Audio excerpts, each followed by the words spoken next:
بی تو مهتاب شبی باز از آن کوچه گذاشتم، همه تن چشم شدم، خیره به دنبال تو گشتم.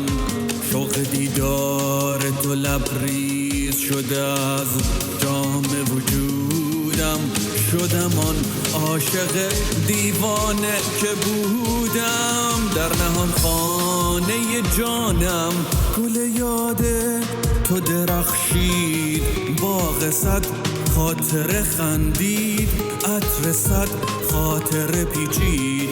یادم آید که شبی با هم از آن کوچه گذشتیم، پر گشودیم و در آن خلوت دلخواسته گشتیم. ساعتی بر لب آن جوی نشستیم.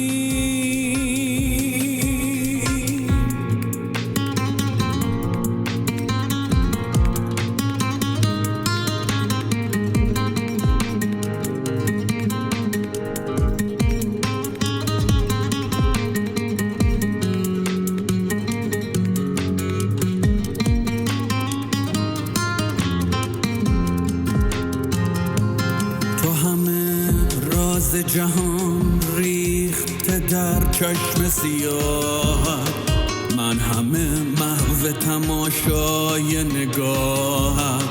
آسمان صاف و شب آرام، بخت خندان و زمان رام.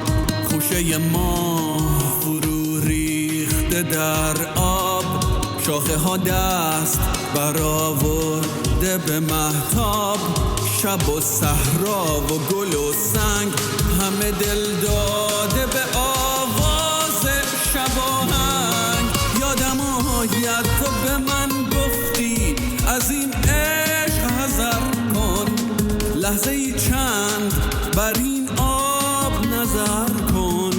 آب آیینه عشق گذران است، تو که امروز نگاهت به نگاهی نگران است. باش فردا که دلت باز